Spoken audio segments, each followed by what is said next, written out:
러시아가 우크라이나를 침공한 지 어느덧 반년이 지났습니다. 그동안 유럽연합을 비롯한 서방 국가들은 의리와 정의로 똘똘 뭉쳐 러시아를 강하게 압박해왔죠. 그러던 중 최근 EU의 테러 정책을 정면으로 비판한 나라가 있습니다. 그것도 EU 내부에서요.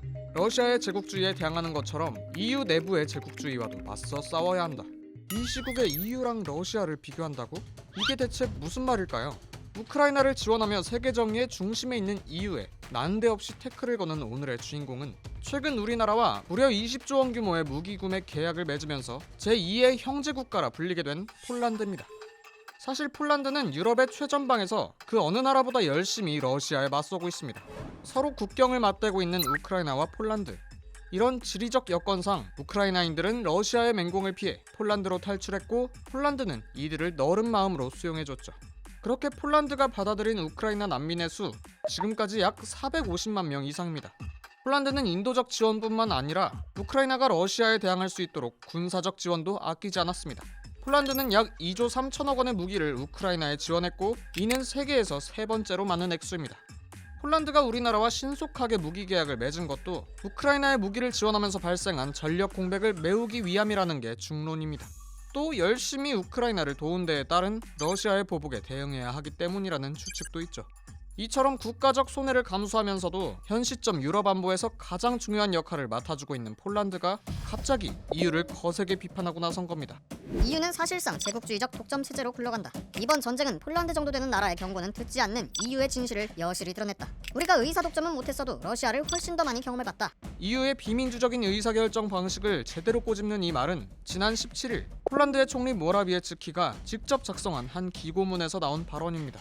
총리의 말을 풀어보면 그거 봐라. 러시아가 전쟁 일으키기 전에 우리 말 듣지 그랬냐. 작은 나라 말은 안 듣는 게 민주주의냐? 라는 건데요. 폴란드는 사실 2014년 러시아가 무력으로 크림반도를 합병한 이후부터 러시아가 일으킬 신냉전을 우려해왔습니다.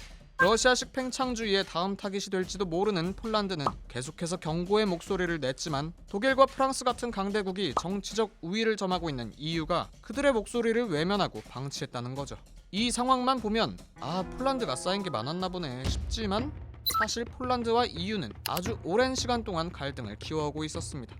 갈등의 시작은 2020년 1월 폴란드의 집권 여당이 사법개혁을 추진하면서부터인데요. 당시 폴란드 집권 여당은 사법개혁의 일환으로 국가사법평의회라는 걸 만들었는데 만약 폴란드 국회의원이 여기에 소속되면 판사를 소환 조사해서 벌금형을 내리거나 심지어는 해임까지 할 수 있는 어마어마한 권한을 갖게 되죠. 유럽사법재판소는 이를 폴란드 여당의 사법권 장악 시도로 판단했고 EU의 기본 가치인 민주주의를 훼손하지 않도록 이 평의회의 기능을 중지시킬 것을 명령했습니다만 폴란드 정부는 내정 간섭이라며 명령 이행을 거부했죠. 물론 그 대가는 치명적이었습니다.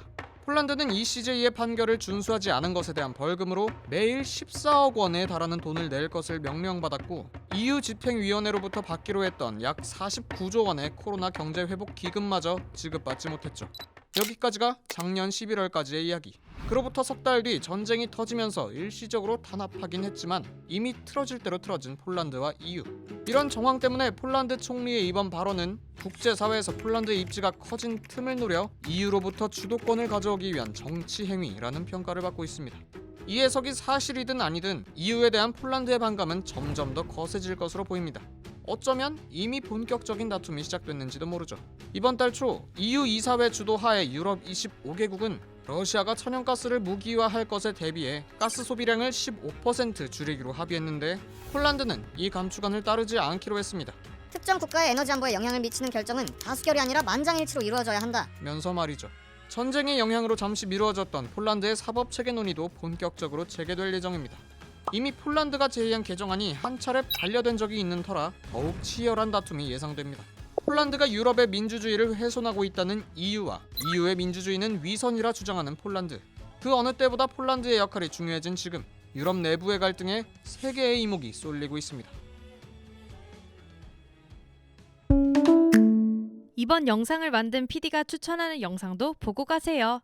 스브스 뉴스의 다른 영상을 즐기시려면 구독 버튼을 꼭 눌러주세요.